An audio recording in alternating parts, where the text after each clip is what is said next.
When you're a good rhythm guitar player, but you struggle with playing rhythm and lead together, the only way to feel like you're becoming a better guitar player is to buy more guitars.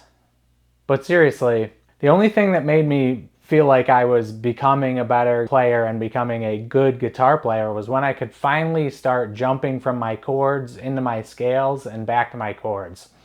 It really elevated my guitar playing and made me feel like I was a lot better. So I wanted to go over how you can get started doing this. And we're going to start with just a G major chord. And with that G major chord right there, that's a bar chord. You can use it. You can use an open chord. I'm going to be using the bar chord here.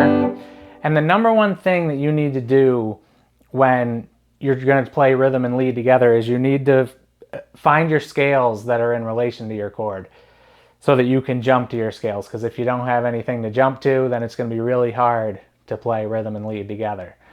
So first thing we need to do is just find that scale. And you have this G major chord. Right underneath that, we're going to start with minor and the minor pentatonic scale.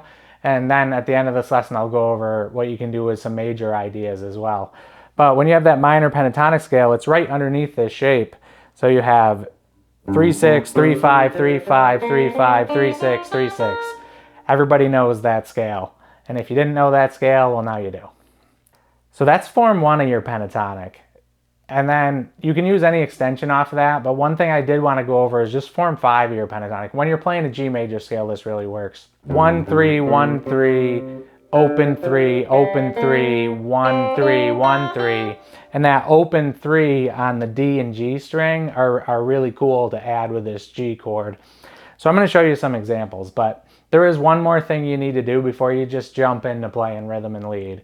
And that's establish a rhythm. So you need to establish your strumming pattern that you're going to be working with so that you can keep that rhythm going as you're jumping between rhythm and lead. And we already know that you're a good rhythm guitar player, so you know how to establish a rhythm. So let's just pick one. That's perfect. We're going to use that. So what you can do is you can play the G chord for one bar, and then you can do some licks and lead ideas for one bar, and then you jump back to your chord.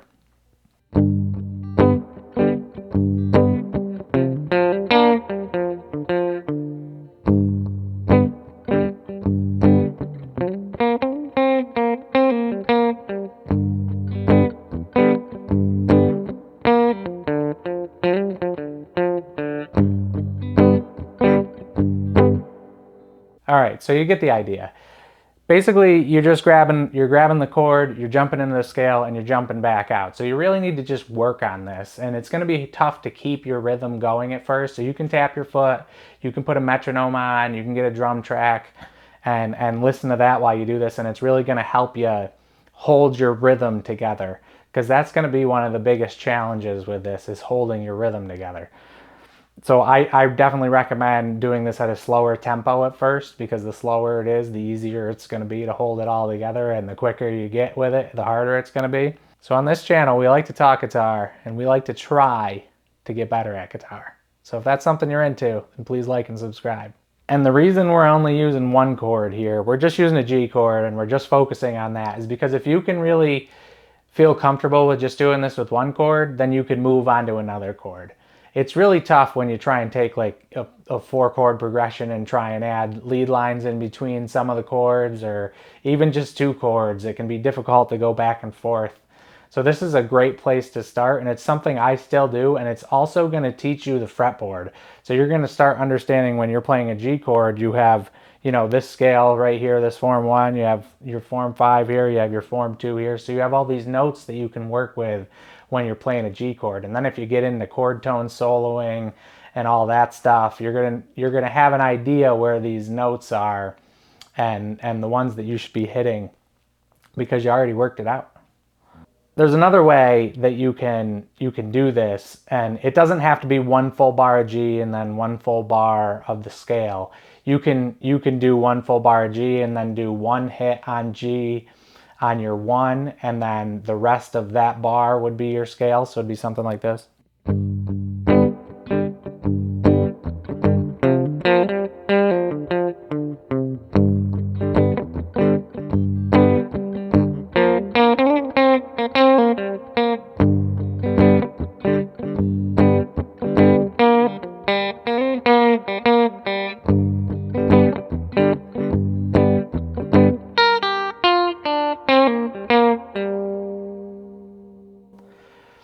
So you can mess around with it. You could hit the G for 1 and 2, and then 3 and 4 could be licks. However you want to work through it, you know, practice around with all of them. And then the last thing I just want to talk about is major. You got to know where your major scales are, right? So you have this G chord right here. When you have this position of your G chord, you're always sitting over your form 2 of your pentatonic or your major scale, and that would be 3-5, 2-5, 2-5, 2-4, 3-5, 3-5. And that scale shape is a little difficult to grab on the lower strings, so on your low E, A, and your D string. But you could definitely do some ideas up here on your high E and your B string. But you also want to add in your form 3 of that pentatonic, which is just going to be at the end of this chord. So 2 of your fingers here, your ring finger and your pinky finger are already sitting inside of it. So it'd be right here. It'd just be 5-7, 5-7, 5-7, 4-7, 5-8, 5-7. And you really need to just focus on this box here that's on 5-7 on your E, A, and D string. And that can slide up. So there's a lot of little ideas you can do with that.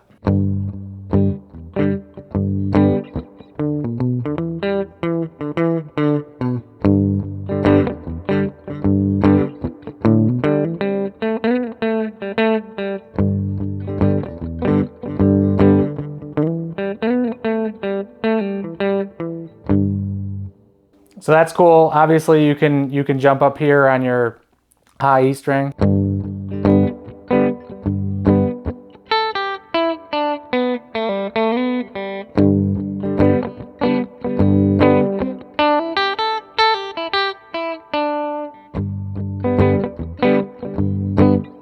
And that can be a little difficult because it's just a bigger jump when you're getting started out to go down to your high E and your B string compared to staying up on your A and your D and your G string. It's just a little easier to grab from these positions. So for me, just using one chord and then figuring out where all your scales are around it for rhythm and lead and learning the fretboard has been super beneficial. I hope you like this lesson. Thanks for watching. I'll talk to you soon.